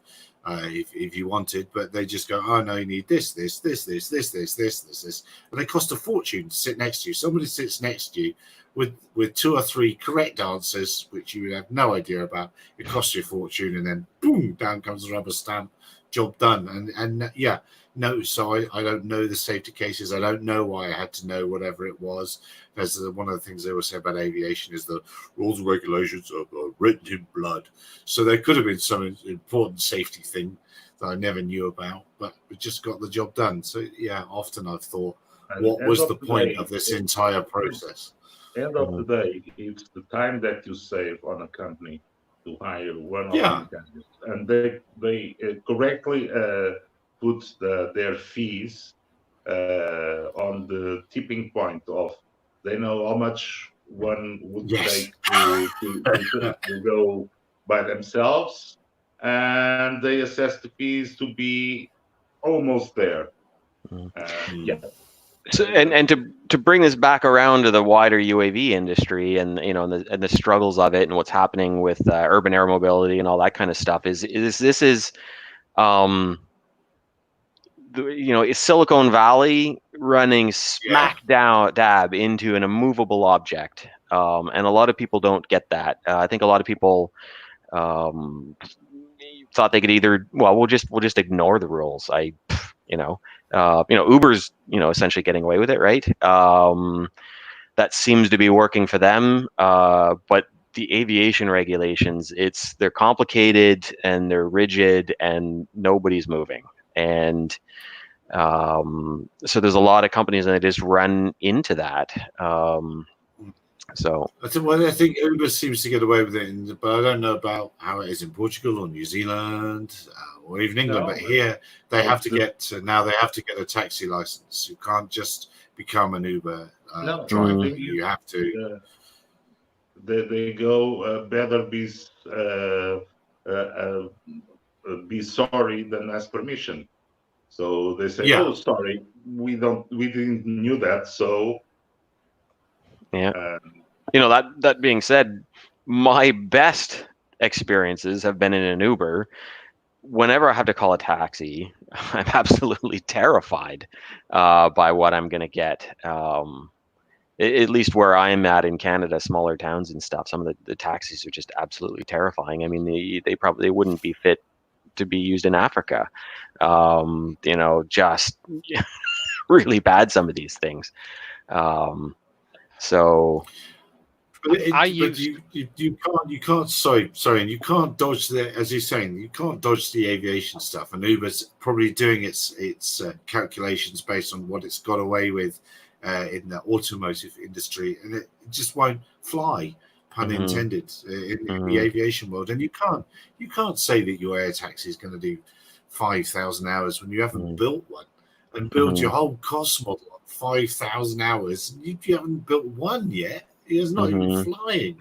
Yeah. And that's what I think is going to happen with that market is there's a lot of these startups are going to be beating their heads against this wall for a while. And then they're going to see all of a sudden the big guys are going to open up the hangar doors one day. Surprise! One day the regulations will change and the big guys will have products ready. Just amazing, right? Well, Westlands have that bicopter thing. I don't know if you've seen that Westland thing. That's been around since about 2010. And there's already an electric R44 has flown. There's already an autonomous R44 has flown. So let's put the two together. Easy wheezy, let's get busy. 99% of the aircraft is approved to fly, or 90%, shall we say. So we've only got to do the 10%, which is the autonomy and the electric drivetrain. It's going to be much easier than building something from the ground up. Yeah, I hate to bring this up, but I've got to. You've got Lockheed has actually been working on this as well. They've got a Sikorsky S7. With the Alias system. In Matrix, I think. Well, yeah, Alias is another one, another name for the same thing. But so they're already flying it. I mean, I saw a video where they've got a journalist got into it, and he's got a tablet, and he goes, "I want to go here," and he pushes the button on the tablet, and the thing takes off. Now they had a backup safety pilot, but presumably he didn't touch the sticks, and it took off. It starts the engines, and I shouldn't say what I don't know, but anyway, that's what you can go read the article. But that's where those guys are at. That Alias system is extraordinary. You can sit it in the seat if you don't know what I can't remember what it stands for. But you sit it in the seat, and in this case, in the helicopter, it's got a robotic arm for the collective, and is that what they're doing? That's what I did not know it had robotic arms. But what's even better is you can sit it. So they put it in a caravan. It's in the 208, and it sits next to a real driver, and it sits there feeling what the real driver, and it learns how to fly. So it's a hooning clever system. So with Alias, if you've got a Cessna Caravan, you can just sit it in the sea and then bolt its control arms to the controls as required, depending on what it's flying, and then it can fly it. So you can turn a conventional manned aircraft into an autonomous aircraft with the introduction of the Alias system. And FedEx are desperate to do that. They want to get rid of all those 20-year-olds they were building in the middle of the night. They're desperate to do that, the Spoken Hub. So I'm ranting, I find that system very exciting because it's super, super, super, super clever. Super. And that's where I think we're going to see autonomous, large scale delivery and person transport, that sort of thing. We're going to see that first because a big part of the problem with the industry is they keep on taking Silicon Valley computer science types and have them build a quadcopter, which is simple, but it's still in large scale. It's still a complex, aircraft system, and they keep on struggling with that. And these companies are not bringing enough aeronautic engineers, mechanical engineers, electrical engineers, those sorts into the tent. And they keep on doing just the same thing over and over again with computer science types. And the airframe flying part, especially at large scale, is really difficult to do it, reliably, long service life, that sort of thing. And the computer side is actually much more of a solved problem now, and these computer companies trying to make an aircraft, it's a struggle. Well, it's just anything with a PT6 in it, you'll be able to get fixed anywhere on the planet. And if you can't get it fixed, you'll get a new one, shrink racked up, like Bruce does with his multirotors. That's a heck of a way to store your gear, isn't it? Shrink rack it every time. But you'll get a PT6 delivered wherever you are in the world within 24 hours, ready to go. Rather than, well, no, let's have a new fancy electric motor with a super duper, super intelligent speed controller, and a this and a that and the other. And none of it's done more than 50 hours total time. PT6, because they run the pipelines in Canada, don't they? That's what they were designed for, the PT6, and they've been pumping tons and tons of fuel for millions of hours. Again, I'm ranting again. This, as you say, computer science types saying it's all going to be better. Well, why don't we just use the stuff we've got and we know that works? The Kiwi aircraft that the Chinese have converted, that crop duster thing, I can't remember what it's called, but they've got one of those flying. That was the North Koreans did that, didn't they? We got into trouble for selling parts to North Korea. I don't know. Oh, was it? Maybe, yeah, China might have sold one to North Korea, and the company that makes them sent them the parts in breach of all sorts of regulations. Oh, terrible thing. PAC something, isn't it? Is it PAC? Yeah, something like that. It's a derivation of the original Cresco low wing turboprop with the tip dihedral thing. Yeah, it's a fairly common platform for agricultural use. And there's a bit of video of Chris I Force 2D. 750. I think it's the 750. I think. That's yeah, it. It's 750. 750, Yeah, yeah. That we have them here at the airfield. They come in and do their test and proving flights here sometimes, and they bring in their Chinese people who are looking at buying them, and they poke it and prod it, and in their little suits with white shirts. It's quite interesting to watch. Very cultural, I think it is. Because there's quite a famous video that I think it's at Chris I Force 2D's little airstrip that he lives at. I think there's one going in and out of there, getting loaded and flying off again quickly. Yeah, that would be the Cresco version. I don't think they use those. These are not so much used for agricultural these days as for parachuting and other things, skydiving and things like that, because they've got a lot of internal cabin space rather than hopper space. Yeah, okay. Yeah, squeeze people. Diverted that very nicely there, didn't I? We are running. Look, we're nearly at 2 hours, so we might as well try and get the 2 hours. And I've said I want that job because there's a fantastic drone delivery trial happening in Scotland. It's the Wingcopter guys and all the various other bits where it absolutely makes sense. It's just off Oban, and oh my word, just a 15-minute small delivery drone, the Wingcopter, saves a 6-hour journey, and that's. Makes sense, doesn't it? So that's going to be moving COVID-19 samples. Is the weather up there suitable for drone use? Well, that's kind of what excites me about this trial is, well, this is a place where there's real weather. But they've done really well in Africa, and it works, and all the stuff that happens around us. But then we've got the weather. So if you can make it work somewhere like that, well, then it's going to work. So yes, that's personally why I'm quite excited about that thing. So that's why I was saying I want that job, for those that asked earlier. Right, somebody find something else to say for 1 minute and 12 seconds. What about the, we were all about safety. What about the Pakistan airliner crash? Wasn't that a bit of a surprise? And it shows no amount of rules can overcome people forgetting to put the wheels down. Is that what they did? Apparently they did a bouncy touch and go with no wheels the first time and realised, oh goodness me, we'd better go round. And then, of course, on the way back, they didn't quite make it to the runway. So, did they rip enough off the bottom of the aeroplane for that to occur? Something seems to have happened in that regard. Yeah, there's black marks on the runway where there's a footage come out where they touched 3 times, bounced 3 times, and the call from the cockpit to the tower, you could hear the alert going, so basically warning them that the wheels weren't down as they were coming in to do a landing. But they didn't call an emergency or any anomalies. They just tried to land without the wheels, and that didn't work well for them. Pull up a sandbag. I've got a story a bit like that. When I was back in the Air Force, the TriStars came from British Airways to the Royal Air Force, and at Bryce Norton, the British Airways came for like half a training flight because the Royal Air Force wouldn't pay a lot. But what they hadn't told the British Airways guys was that they'd removed all the Autoland gear. So one of the captains said, okay, well, I'll show you what an Autoland looks like. And they had the thing set up really, really nicely on the approach. And it came down the hill very, very well. And they had the switch selected, and they didn't trigger that it wasn't in the loop. And it actually pushed, so one of the brand new TriStars, it hit the runway so hard, the wheels went through the wings. And that was the end of that TriStar, brand new to the Royal Air Force. And can I use one of our catchphrases from the airfield? Taxi it back. Yeah. Taxi it back. Yeah, well, they couldn't do that.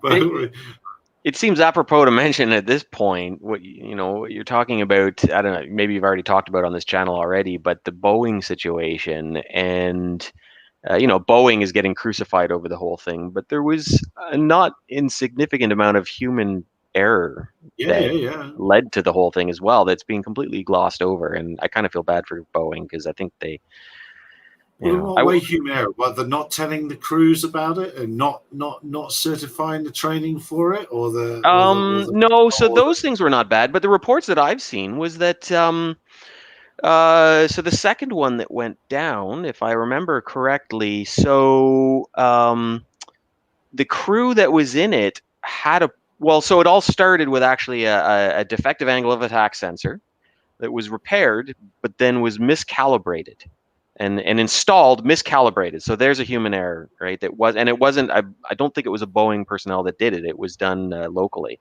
So there's first problem, and then the crew gets in. They're flying it, and they have this problem. They had this problem exist. It started up. But they were able. There was another crew that was deadheading on board, and they called them up, and they were able to help manage the situation. They barely got the plane down. Everybody just left. Nobody wrote a report.